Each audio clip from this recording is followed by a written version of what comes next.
beeswax is starting to melt. Come on, I'm ready to start painting. So what I like to do to start with is go over any seamed areas. Dude, look at it. It was freaking horrible. You've ruined the pack.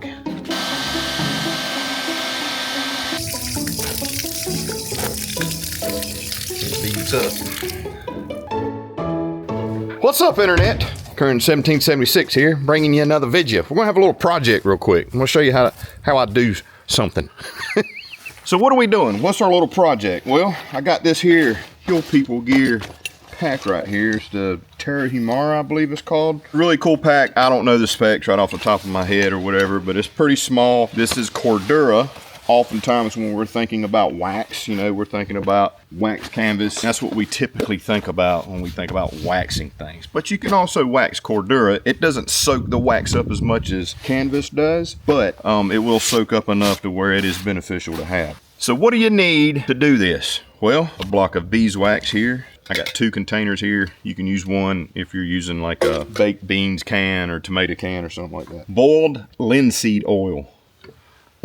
See, boiled linseed oil, or as we say it in the South, boiled linseed oil. Linseed oil is awesome for this. It helps kind of thin out the wax a little bit, and it's great for like axe handles, wood handles. And then we need a heat source. I got this little rocket stove right here, my little MSR rocket stove. Hopefully I got enough fuel in here to heat up the water, which is our last item that we're going to put in to the pail. So I reckon the first thing we're going to do is cut us off some beeswax here. And it's cold out, so this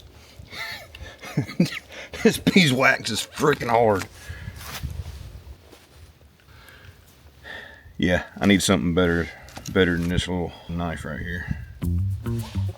This should do, yeah? Yep. I'm an idiot. I'll never claim to be a smart man, but I'd say that was pretty smart.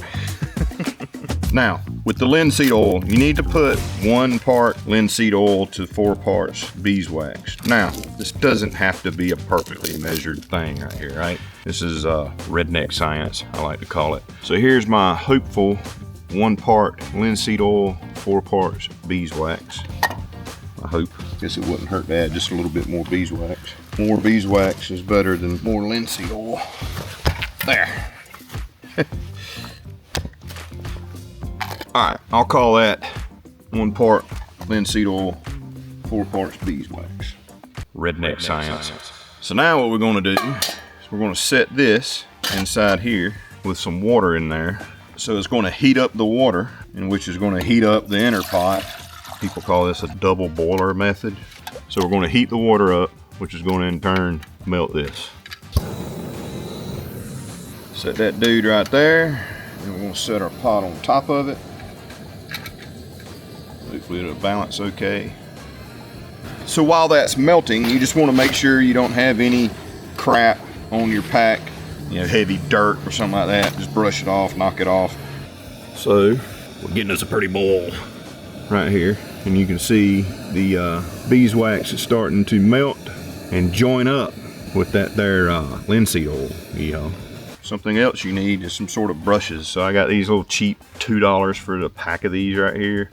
And then I got like a cheap $4, $2, $3, I think it was, little paintbrush. So you can get down into tight spots and things like that.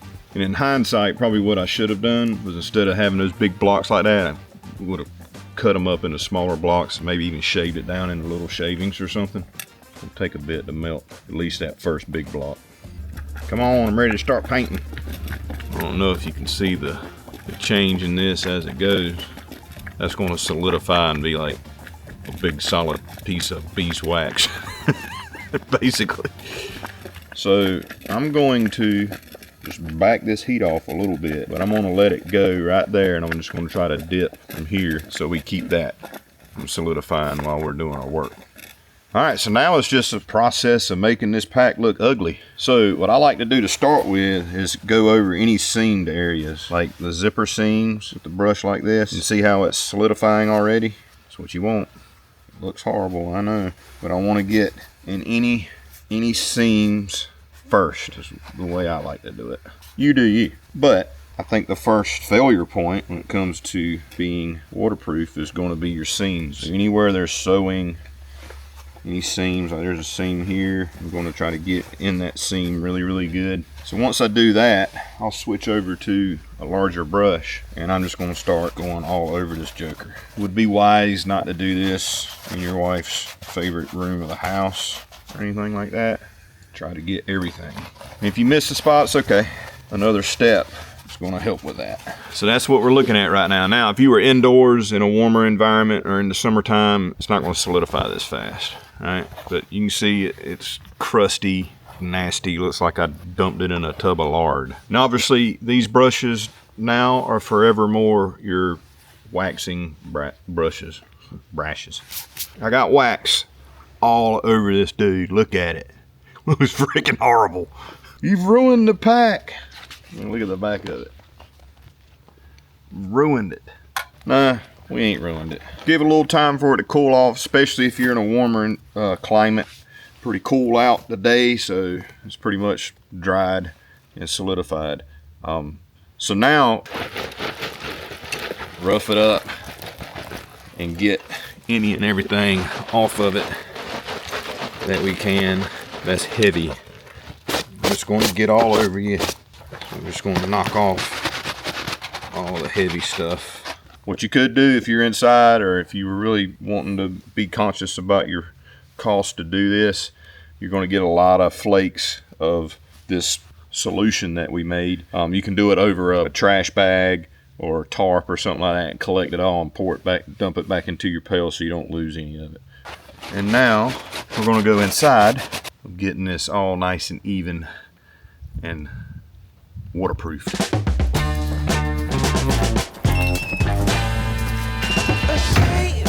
Think something new under the sun. All right, we're inside now. Got my hideous pack, practically brand new pack. Looks absolutely horrible. So for this step, we got some rags here. Got me a little pile here ready to go. Hair dryer, or you can use a heat gun. My heat gun isn't working. We're gonna heat the area, work in the wax a little bit more, heat it real good, and then wipe away any excess and try to do it in sections. Have something out that you're not worried about getting wax all over. I just put my P&W Bushcraft waxed ground sheet here, because if wax gets on it, it's okay, it's waxed anyway. I'm gonna turn on the hair dryer, find me a spot, and work it in. You see it starting to sweat and work in. So you can just take your finger, just work it in. Be sure to heat down inside of those seams. You take your little brush to help you work it in. Heat it up real good. Take you a rag and just wipe up any excess. And now it's going to look like that. Nice and clean, minus the pieces that I just put back on there. All right, so you just do the whole pack. So this is the process that really just gets even coverage, right? And you just make sure you get all the nook and crannies that you're concerned about. It's a messy process, but it's fun. It's a project, right?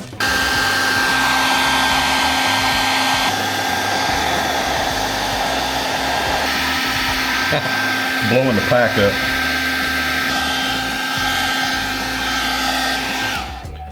Some of you may be thinking, like, get it all down in your zipper and everything too, man?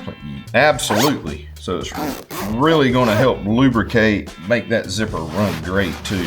But obviously try to get as much of it out as you can, excess. One way you can check too to see is look at it from the inside and see if you're getting good penetration into the inside. And if you are, you're doing good. You can just wipe that excess as well. This takes some time, folks. So now I guess what you could do if you really wanted to, just do it all one process here, kind of in one step in a way, like make your solution with your linseed oil and your beeswax, make that, let it solidify, cut it up into small pieces, rub it on, heat it with a heat gun, maybe would cut down a step. But I mean, you got to make the solution anyway, so I just soon slather it on there and then just sit here and just work it in. It takes a little bit of time, but the end result is worth it, I promise you.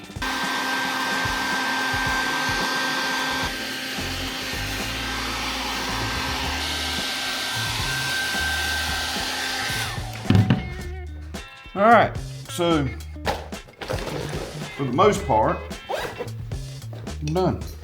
There's kind of the end result.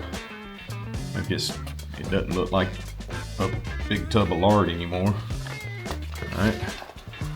So basically what we're doing is by heating it up, dispersing around, we're really getting that wax deep into the fibers, and it's not clumpy, so then you don't get the little yellow-ish little spots everywhere. There's a few, but I'll clean those up over time. So now you can go hang it up outside kind of in the sunlight and just let it dry, let it air dry, and then you'll be good to go.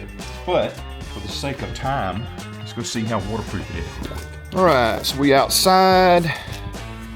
Let's toss it right here on the ground and toss some water on it. Let's see how it beads up. See? Isn't that nice? I promise you, it won't doing that when it was new. It was just beading up.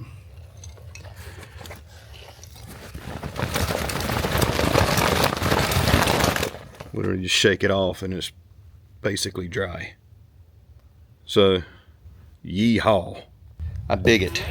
So that is how I wax my packs or any other like fabrics or whatever that I want to have be durable and waterproof. So I'm just gonna hang it up out here and let it, air dry a little bit. Drip dry obviously too now because I got water on it.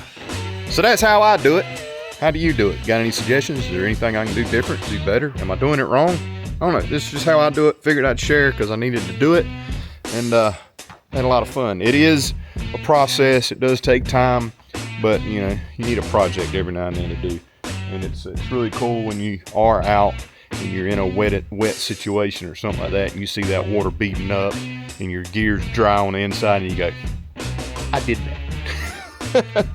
So anyway, love you, mean it. I'm gonna go try to get wax off my hands and clean up my mess I made in the shop, and get on to another video. Love you, mean it. Bye.